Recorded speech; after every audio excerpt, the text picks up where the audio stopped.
आंखों में लालपन आ जाता है, जिसको कई लोग गांव में कहते हैं आंखें आ गई, पुरानी भाषा है, आंखें आ गई।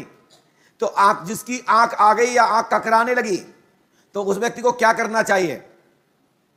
तो एक तो प्राचीन पद्धति है, अपने मां का आशीर्वाद ले लीजिए और आपके मां या पिता आपके मस्तक को चूम लेते हैं या हाथ रख करके आशीर्वाद दे देते हैं, तत्काल ही आंख की नजर खत्म हो जाएगी, नजर टोटके खत्म हो जाएंगे और आपकी आंख का लालापन चढ़ जाएगा। इससे बड़ा कोई गुरु मंत्र नहीं हुआ।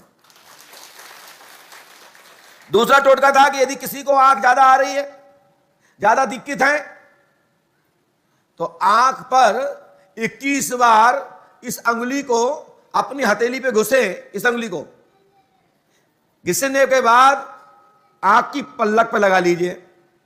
मैं गारंटी देता हूं आपकी आंखें आने वाली आई हैं वो खत्म, और जिंदगी में आंखें नहीं आएंगी। दूसरा, जिसको किसी को ग्योहरी है, फुंसी हो गई है पलक पर, तो हमारे यहां प्राचीन टोटका है, 5 कंकड़ बिगर टोके हुए उतार के उसके अमुक व्यक्ति जिसको आंख में ग्योहरी नाम की या फुंसी हो गई पलक पर, तो 7 बार उतार कर किसी के मकान पे फेंक दें। मैं गारंटी देता हूं कि ग्योहरी फूट जाएगी, बैठ जाएगी। या फिर यही अंगुली को घिसे, अच्छी गर्म हो जाने पर उस पर सिकाई कर ले तो भी फूट जाएगी, आपको नुकसान नहीं होगा। यह प्राचीन पद्धति है। आइए कुछ और भी घरेलू उपाय में, जैसे कि हमने आपको बताया, जिस बेटी को, जिस बहन को मासिक धर्म की प्रॉब्लम है, जिसका खुलकर के मासिक धर्म नहीं आता है, गर्भाधान होने में दिक्कत हो रही है, तो आयुर्वेदिक पद्धति के वैद्य से जरूर परामर्श करें। परंतु गाजर का बीज, मेहंदी का बीज, दोनों को चूर्ण बना करके और एक डब्बे में रख लें। 1 चम्मच, छोटी चम्मच हथेली पर रख,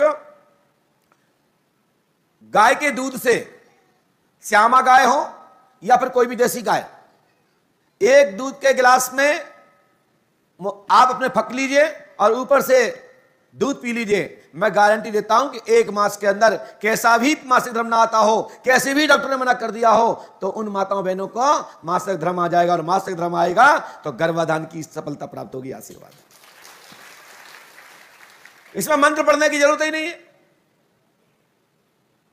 जिनको पुत्र धन की कामना हेतु, जिनको संतान की प्राप्ति में पुत्र चाहते हैं, और यदि 1 मास से हुआ है, 1 मास, तो इस अवस्था में नींबू की जड़ भगवान शंकर के शिवलिंग पर चढ़ाकर श्यामा गाय का दूध से चढ़ाएं, और दूध को जलेरी से लेकर और उसी नींबू की जड़ को पीस करके जो बेटी, जो बहन उसको ग्रहण करती है, उसको पुत्र रत्न की प्राप्ति होती है। ऐसा अथर्ववेद और अग्नि पुराण या अन्य और अध्यात्म धार्मिक जो ग्रंथ है उसमें इसका प्रमाण है।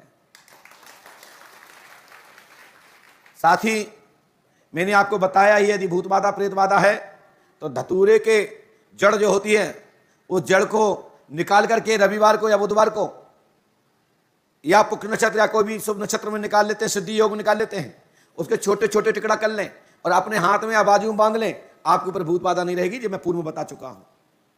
अय्या जारे के विषय पे हम बता ही चुके हैं, गेहूं के बारे में आपको बता ही चुके हैं, नमक का हम आपको बता ही चुके हैं कि कैसे कर्ज नहीं रहेगा, कैसे पति पत्नी में बीच में जो कलेश रहता है नमक का क्या कमाल है, तो काला नमक के विषय में आपको हम बता चुके हैं। तो आज का संदेश में, जिनके घर में किसी को विषीले सर्फ के द्वारा दंशित कर लिया गया है, तो पीपल के पत्ते लेना है, और जो मूर्छित व्यक्ति पड़ा है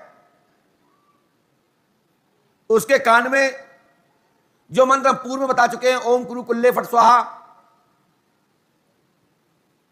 ओम कुरु कुल्ले फट स्वाहा बोला हूं मैं, ओम कुरु कुल्ले फट स्वाहा मैं बोल चुका हूं। जिसके घर में सर्प नहीं आएगा, जिनके घर में मोहिनी विद्या नहीं चलेगी, वशीकरण नहीं चलेगी, किसी को अपना बनाना है तो यही मंत्र से हो जाता है, लेकिन आप बताएंगे नहीं, हम उल्टा सुल्टा नहीं बताएंगे, इसलिए नहीं बताएंगे, नहीं तो हर व्यक्ति किसी को फंसा ले। है। तो हमारे पास हमेशा समाधान है।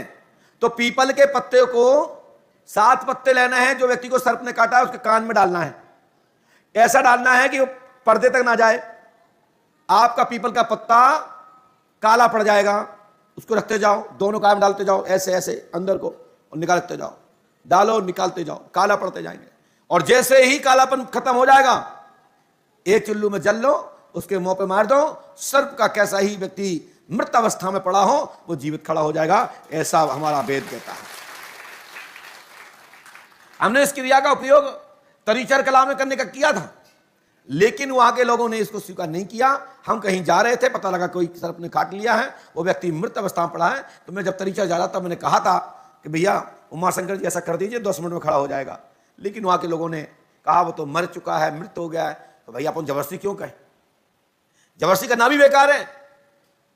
तो परिवार की यदि किसी की सलाह है, सहयोग करता है, तो ऐसा कर लीजिए, तत्काल लाभ मिल जाएगा। और कान में बोल दीजिए ओम कुरु कुल्ले फट कुरु स्वाहा, इसमें कुरु जोड़ देना, लास्ट में सफलता मिल जाएगी। आशीर्वाद है ना। चलते हैं दरबार की ओर। बोले पंडोकार।